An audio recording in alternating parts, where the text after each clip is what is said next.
breakout. Gold's going to make a new all-time highs. Gold-backed ETFs seen inflows of over $5 billion. $0.8 trillion gold market. Why are we the only guys that seem to understand this? Makes your head spin. All right, good morning or good afternoon or good evening, depending on where in the Kinesis community world you're zooming in here today. But welcome to the call. This is Shane Moran, and I'll be your host for Live from the Vault. And we're going to get right to talking gold with Andy Maguire for another exciting update. And just before we do, look, if you like these episodes, and I know you do, just hit that like button and also comment, get your questions in there and share with everyone you know, especially with the timing of everything that's going on. So with that, let's go right to talking gold with Andy Maguire. Andy, how are you doing today? Hey Shane, great to be seeing you again and really looking forward to it. All right. Well, I want to get right into this because it seems to me, Andy, every time we get together, it seems to me that these, and we're talking gold and silver, let's go into silver first, or both, it doesn't matter because it's the same concept, that there's counterintuitive price action happening in terms of the premiums and what's happening in the price. Can you just kind of start off our call today by elaborating on what's happening here and why are we seeing this? And it seems to be maybe for the last couple months, maybe longer. Yeah, Shane, a good question. I mean, what this action is telling us is that something's not quite right in La La Land. I mean, there was three significant things that occurred since our last episode, which was a couple of weeks ago. And we'll look at the impact of these three drivers later, but kind of to summarize, there were three bullish price drivers that became evident over this last 2 weeks. The first one was that Swiss refiners moved to skeleton staffing due to fresh COVID lockdown rules. And this is tightening physical supply and raising wholesale premiums. So obviously, from a supply-demand perspective, that's bullish for the price of gold. But secondly, December Comex futures are increasingly being targeted for physical demand. And this is evident by the deep backwardations between December futures and cash gold. I'll explain backwardations a little more in a minute, but I'll explain that more. But thirdly, what we have a very bullish silver driver.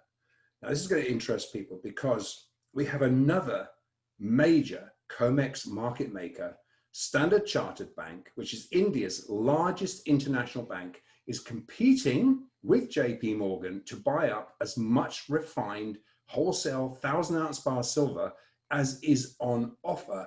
And when factoring, delivery, transportation costs in, they're getting this at a very large premium to spot, now which they obviously don't care about. They just want the physical. Now, what is patently clear and flies under this paper market radar is that every single ounce of silver production is now being aggressively competed for globally. Now, this is really, really bullish for silver. Now, all of these inputs have a bullish effect on the paper to physical balance. So in our bi-weekly Live from the Vault episodes, we kind of like to focus on putting the paper-driven price action into context with the all-important physical support and resistance levels, as these are the levels that enable us to determine the price points that are where the deliberately herded algo-driven gold and silver price overshoots are going to go and be defended from, or be resistance or defense lines is basically what we're saying. And really, when we see an overshoot, price overshoot, which we have recently, and it's these levels where that will be reined in by these insiders. Now, this is particularly relevant as we're currently evidencing a machine-driven gold silver price overshoot to the downside. Now, to put a little color on this, the CME casino, known as the Comex, which is where the gold and silver futures paper markets openly trade, is what we describe as the house, where they manage the volumes of paper contracts that are exchanged every day.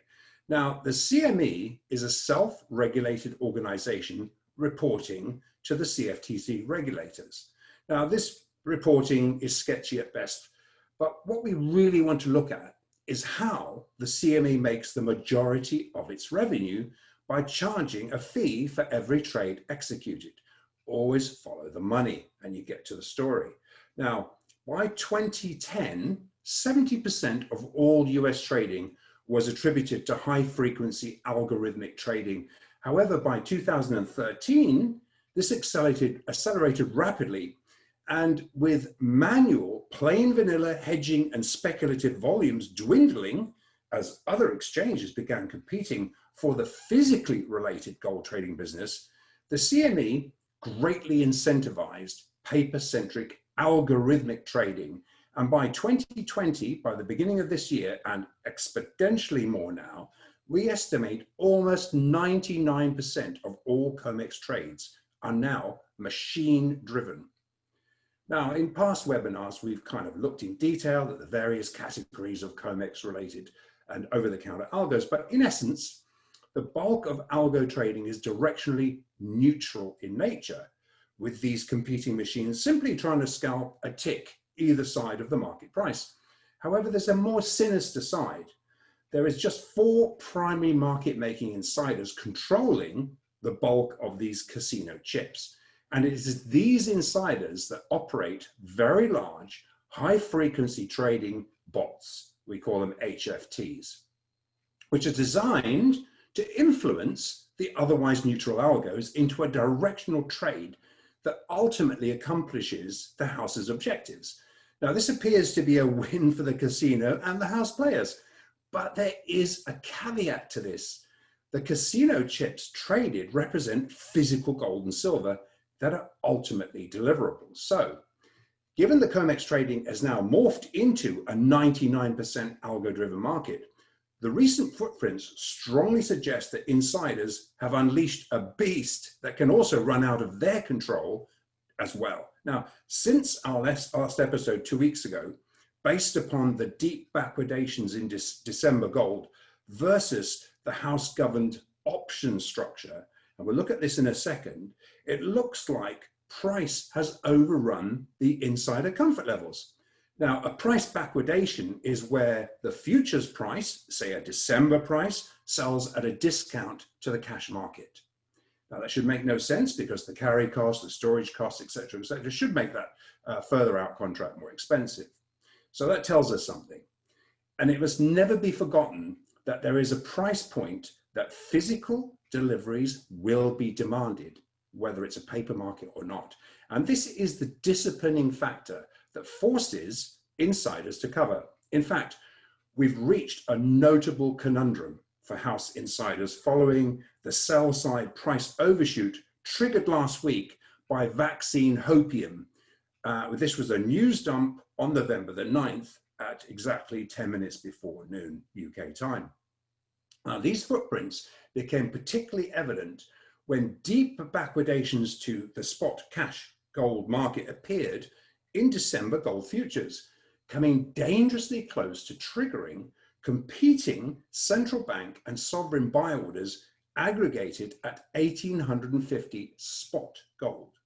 Now, the large $3 backwardation in December gold futures, i.e. $3 cheaper to buy a December futures contract than the cash market, what that did, what they were doing was attempting to rinse the 1850. Now, the round numbers are usually looked at as halfway to say 1900. 1850 would be considered a round number, and really an algorithm would know any round number may house some potential stops, whether it be longs or shorts. But so they attempted to rinse this, and they rinsed it by $2 in futures, but it's not where the central bank orders lay. Official orders always sit in the 10 times larger opaquer to bilaterally settled spot gold foreign exchange market. And it was no coincidence that these spot orders were aggressively front run last week, and again this week, and again today.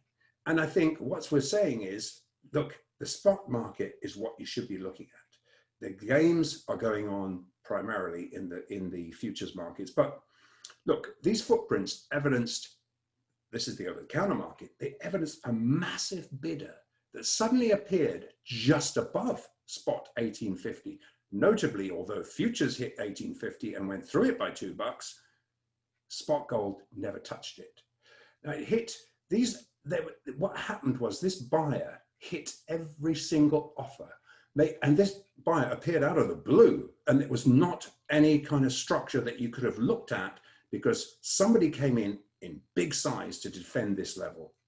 And really making it pretty clear to market makers who are also active in the futures market that every offer to sell spot gold would be hit. Now, given the momentum driven machines were running out of control, with fresh sell side momentum triggered by these insiders, these machines, which were clearly targeting this round number, hunting for long stops, the buyer had made it clear that whatever hit this offer would be bought, potentially exposing these unbacked sellers to physical delivery demands.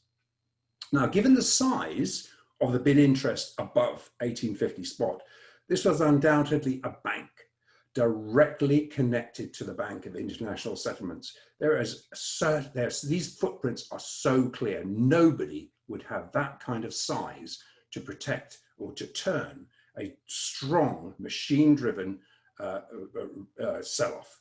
And it really, and more, given the footprints, the BIS gold desk itself was probably, rather than the bank, it was probably their own trading desk, and they do have their own trading desk run by Benoit Gilson in Basel. And they were clearly forced to defend hundreds of tons of over-the-counter unallocated lease positions laid on the books of the taxpayer-insured too-big-to-fail bullion banks. So by allowing spot gold to hit these reported competing Chinese and Russian central bank bids aggregated at this spot 1850 level, it would risk converting a large swathe of Bank of International Settlements leased spot gold positions into real allocated physical delivery demands, essentially closing these bank-held leases at a loss into competing central bank central banks demanding physical delivery of these unallocated positions. That's not a thing that the BIS would have wanted to happen. And this, clearly, by the size of these footprints, it had to be that kind of official size. So look, given that the Bank of International Settlements unallocated lease gold is backed with real bullion, and that's backed by their own site account in Basel, which will never be delivered, the emergency brakes on the machines driving the gold futures had to be slammed on. Now, however, this overshoot, although defended, looks to have resulted in some structural damage to the insiders, exposing a possible 300 tons of December Comex contracts for physical delivery. Now, these contracts come up for rollover delivery at the end of next week. In fact, we have options expiry on the next Tuesday. So really, what happened last Monday, and again at almost exactly the same time this Monday, 10 minutes to 12 UK time, was that the machines, incentivized by aggressive selling through obvious technical supports in gold and silver futures, flipped in unison from which previously they were going long, they flipped to short. And this is how you trigger a neutral algo to change direction. And given the aggregated aligned position size of these paper-centric algos, they got out of control. There's no doubt about that. Threatening, when you look at the wholesale market and you see how close they came to actually hitting these central bank bids that would have really shut the door on any short covering, this threatened to overshoot large put bets, we'll explain that in a second, sold by the house into rising premiums. Now, with increasing regulatory scrutiny, making it difficult to make money in plain vanilla bullion banking, selling options, which are one form of gold and silver derivative, have become a major source of income for banks operating in an increasingly regulated market. Hey, Andy, this whole situation in the gold market and the silver market is absolutely fascinating. And you just mentioned something. You just mentioned options as a form of derivative gold trading. That, to me, Andy, just sounds dangerous. So maybe you can elaborate on what is meant by options when you're this form of derivative gold trading. Yeah, and that's good. I mean, basically, let me just say that that options traders, there are people who buy options, and the worst you can lose is just what you've invested. But if you are making a market in options, these are the guys that get carried out feet first. So, but I'm going to have to assume that viewers understand the basics of how options work.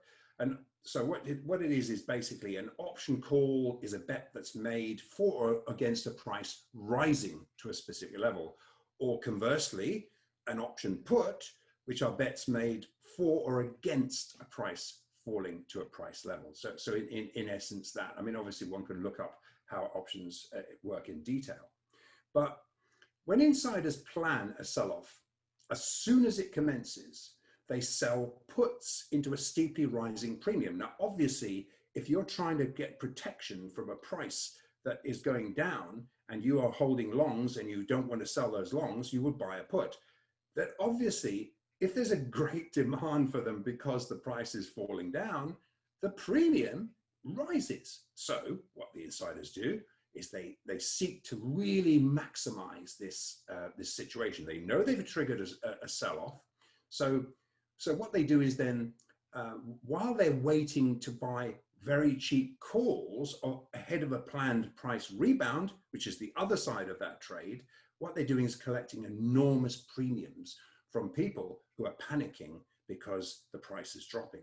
Now, the deeper the price falls, the higher the premium these puts command for the market makers, selling them as freshly wrong-footed market participants race to buy this put protection in order to delta hedge their longs, or maybe the case, it could be that a trader simply seeks to profit. But these are very expensive options, really created by a momentum-driven price fall. Now, the house objective is to stop these insider sold puts from finishing in the money. And I'm talking about what's just happened this previous Monday and again this Monday. So what it does is allow them to keep the premiums and to lock in a profit against these people buying these puts when they expire worthless, because they will expire worthless. Believe me, these market makers will ensure that. Now, this strategy is inverse to when house insiders sell overpriced calls into a rising market, when sometimes people say, look, it's cheaper to buy a call. It's going to cost me $2-3 to buy the movement in gold. I don't have to invest in the gold itself. Oh, you know, let's see if I can make some money on it. But these guys will make sure these bets never finish in the money, whether it's down or up. And this is why, when analyzing options, plain vanilla call or put structures can be very, very misleading. However, this is where it gets really interesting. Looking at the current option structure, and by the way, these options expire next Tuesday, insiders want to ensure that gold futures at 1850, these puts will not finish in the money. In fact, further out, following insider put sells and call buys this past week, it very much looks like more like 1900 to 1925 may be the evolving sweet spot, which would give them comfort. Now, we're watching this very, very closely.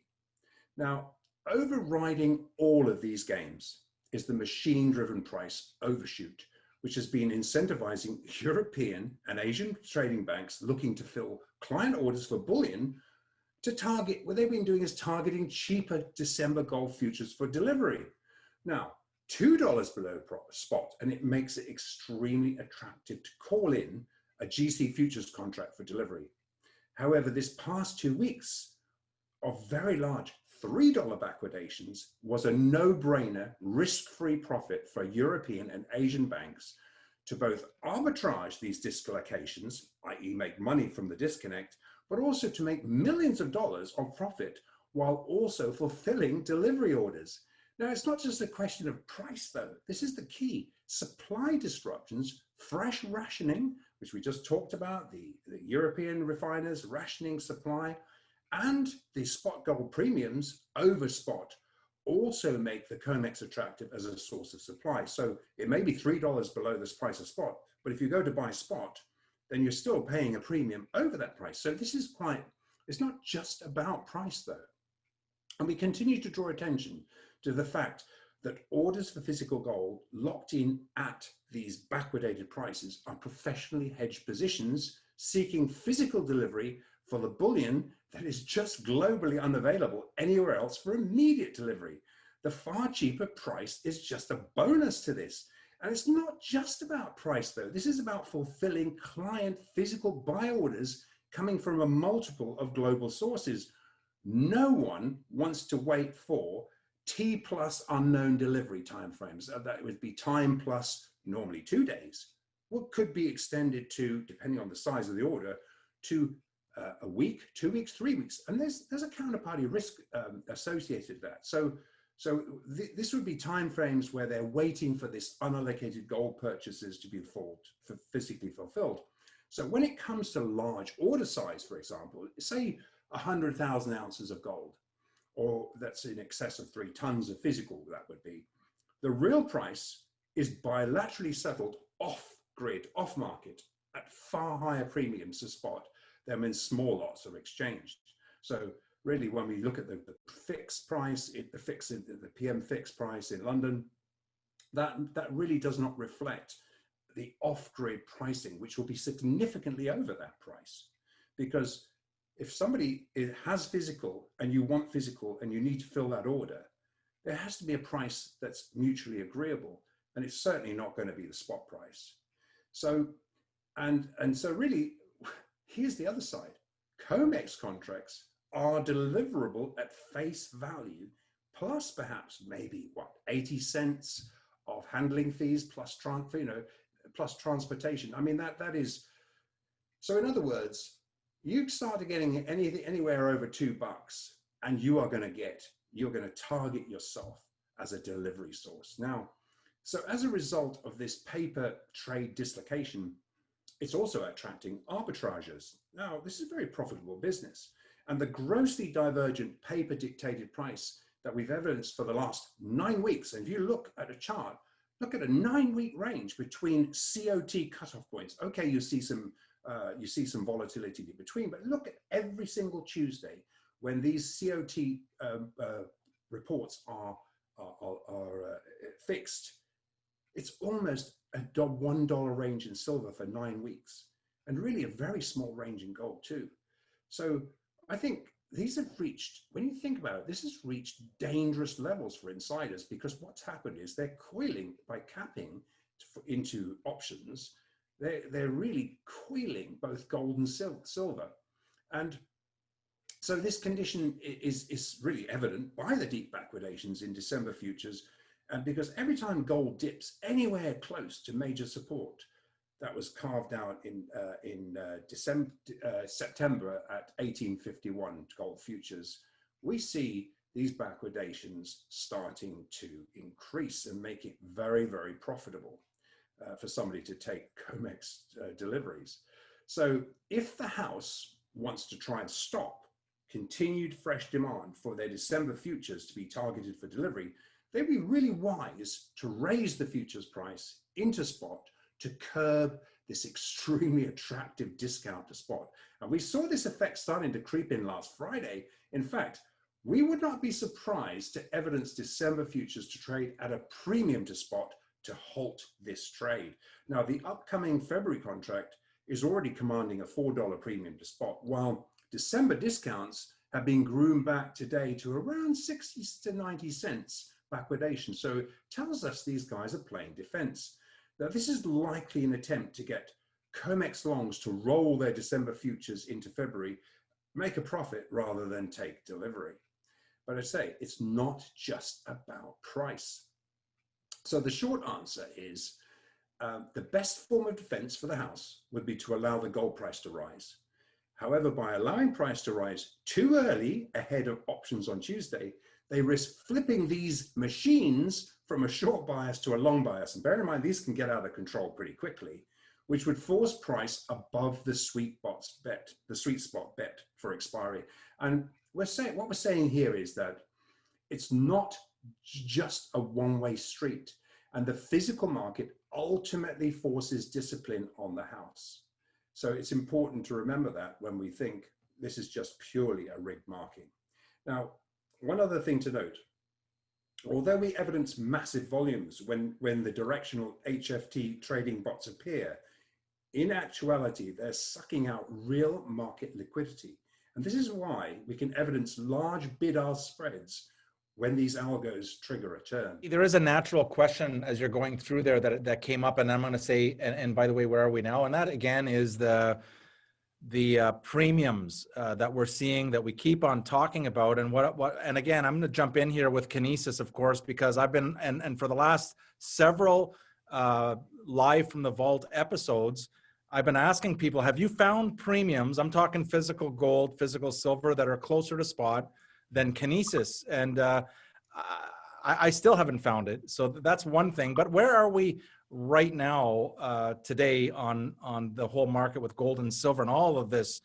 It seems like a lot of pressure is building, but where are we right now? Yeah, looking ahead, it may take until December the 8th or even the 14th before the election results are definitive, after which, though, fundamentals will rule. And as we said last time, it matters little for gold and silver, whoever's in power. Look, massive stimulus is coming one way or the other. Global debt will balloon, and relative to weakening fiat currencies, gold will do what it's done for thousands of years, act as a safe haven. Now, insiders are already securing physical gold and silver against paper gold and silver, ahead of all these currencies falling in value against both gold and silver. And that's a no-brainer, really, you think about it. Obviously, given the huge offside undeliverable paper positions running into strong physical demand, especially as we head into gold season through January and February, ultimately, the only answer is to revalue gold against the dollar. And this can easily be done by a stroke of a keyboard. And the consensus is that gold will be able to run into 2,500 bucks and silver into 35 bucks before this trigger is ever pulled. Now, more immediately, as we confirmed again this morning, when we did our call around, all the bullion desks we spoke to, without exception, confirmed the expectation that unfactored supply-demand fundamentals point to an upcoming physical supply squeeze. And as is always the case when the paper market overshoots insider comfort levels, these underpinning factors start to influence price.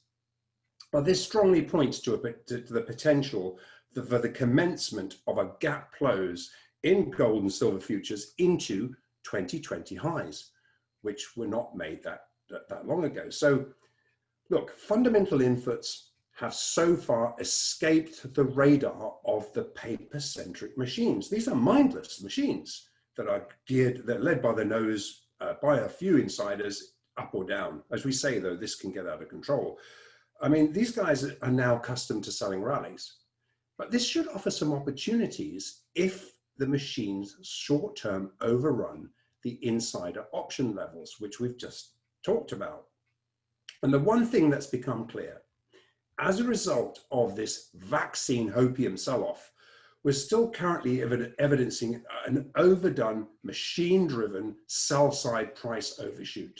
Now, Andy, on top of all of that, on top of everything that you're talking about, are we not heading into the gold season right now? And how is that going to impact price? How's it going to impact the whole market? You know, absolutely right, Shane, and you know this, we all know this. Anyone that's been around the gold and silver market knows that we move into festival season and a very auspicious time to be buying gold in India, for example. Now, basically, talking of this season, Indian gold demand festivals commenced last Friday. Now, what we always look at is the monsoon season was extremely good this year, with official reports of record crops. Now, a strong monsoon always bodes well for a very strong gold buying season. And despite gold prices in rupees sometimes 30% above last year's festival prices, this looks like it's going to be a record season. Now, due to a lack of willingness to import gold into higher prices, wholesalers have been caught short of supply, which should evidence a rush to import gold to meet demand, just as we start to move into season and all the other factors that we're talking about, oversold conditions, also kick in. So as we just mentioned, the election uncertainty, that probably drags on at least to December, 8th, 14th, who knows? But whatever the outcome, you've got to remember, gold and silver as a store of value are grossly undervalued. In fiat terms, every liquidity provider is anticipating much higher prices and will be pricing accordingly into a series of very strong upside stair steps that we've outlined in gold and in silver. I think we looked at it last time. Basically, the September lows marked a very strong stair step. In fact, the recent lows have been $1.80 above that. So basically, what we've evidenced, we evidenced more interference this Monday, a couple of days ago. We're doing this on Wednesday. But such bullish drivers will see long-standing technical resistances fall to these strong supply-demand fundamentals. In other words, generated paper supply will have to be hedged with physical, or this exchange for physical bubble will pop again. Now, with Swiss European refiners limiting supply, really the outlined deep backwardations in December gold to spot also tightening ration supply will not be ignored by European and Asian banks. December deliveries will be in focus. Now, really, just a quick note about the deliberately delayed COT reports, because it really irks me that these reports are available the cutoff was as every Tuesday, and they're available, they're electronically gathered, and they're available for publication on a Tuesday night, at latest on a Wednesday morning. The fact that they're delayed till a Friday is just more evidence of this smoke and mirrors game where the House just wants to hide whatever's going on under the table.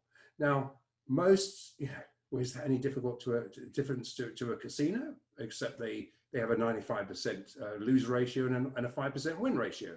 So with most analysts, what most analysts do not factor in is that when you look at these COT reports, there's a thing called a swap dealer position, and that the short swap dealer and producer merchant categories are 100% hedged with over-the-counter longs or physical positions. Now, following the EFP blow-up, which we talked about multiple times in last March and beyond, bank compliance officers do not allow trading desks to run a naked short speculative book.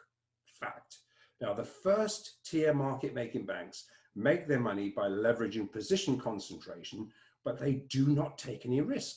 Every desk we speak to is betting on much higher gold and silver prices and are positioned accordingly, mostly in physical.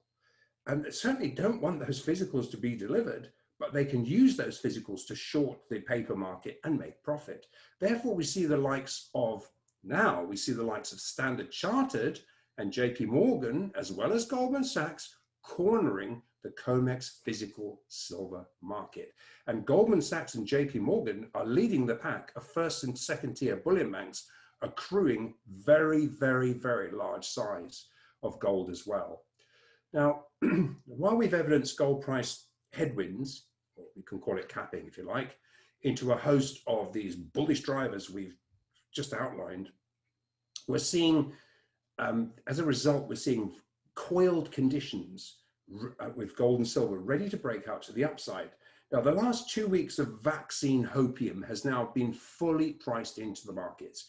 And we did evidence the machines react violently to this vaccine news as they raced into risk assets, dumping safe havens, including gold and silver. However, we see this exuberance as now fully priced in, and fundamentals look ready to drive gold and silver prices higher. Now, any fresh new vaccine news from now onwards, it's all baked in. From here on, it's going to have lost a good deal of its risk-on effect of the market. In fact, as far as gold and silver's safe havens are concerned, with physical supply being rationed by European refiners and the focus now on moving to massive upcoming QE, no matter which administration secures the election, gold and silver will have to rise to at least $2,300 gold futures and $35 silver. And that not just futures, of course, spot as well. Now, these are level deemed by most first-tier banks as the minimum capped prices, which barely factor in massive currency debasement versus gold and silver benchmarks. So what we're saying is this enormous QE, just keeping gold as capped as it is now, would see those much higher levels. And probably that's not the case, because once they reach those kind of levels, we would expect a lot of sideline money to come in. And because it doesn't factor in this massive currency debasement. So we see the gold and silver benchmarks as being the benchmarks, which they always have been over the last 5,000 years. However, once this rally commences, we don't expect prices to stay capped above these anticipated upcoming fresh stair steps, which we've kind of just outlined.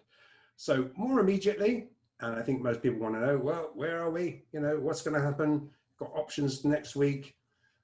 Okay, we've got options on next Tuesday, but the option structure does not require gold to close below 1900. In fact, as we said, 1925 looks to be the most appropriate sweet spot. And in silver, it looks more attractive to close silver at around 25.2 or even higher. Now we are watching the option structure closely. And so this is, as we just said, this is not a plain vanilla structure. So I hope all of that helps you, provides a little clarity into this smoke and mirrors world of gold and silver trading, which should actually be a supply-demand situation. It should be above board, but we really, that's why we need to get into the detail of all of this smoke and mirrors structure, and provide you, at least bring you the wholesale side where really the discipline is being forced. Well, Andy, it certainly seems like we're heading into an excellent couple of weeks, and also a new year, setting up for the new year here. So I want to just thank you so much for joining us here on Live from the Vault, and we'll see you again in the next couple of weeks, and look forward to another awesome update. And I want to remind everyone listening in to hit the like button, to share this with people that you know, like, and trust, and share it with everyone. And we will see you back again in 2 weeks on Live from the Vault. Thank you so much, Andrew Maguire. Thanks, Shane. Thanks, everyone.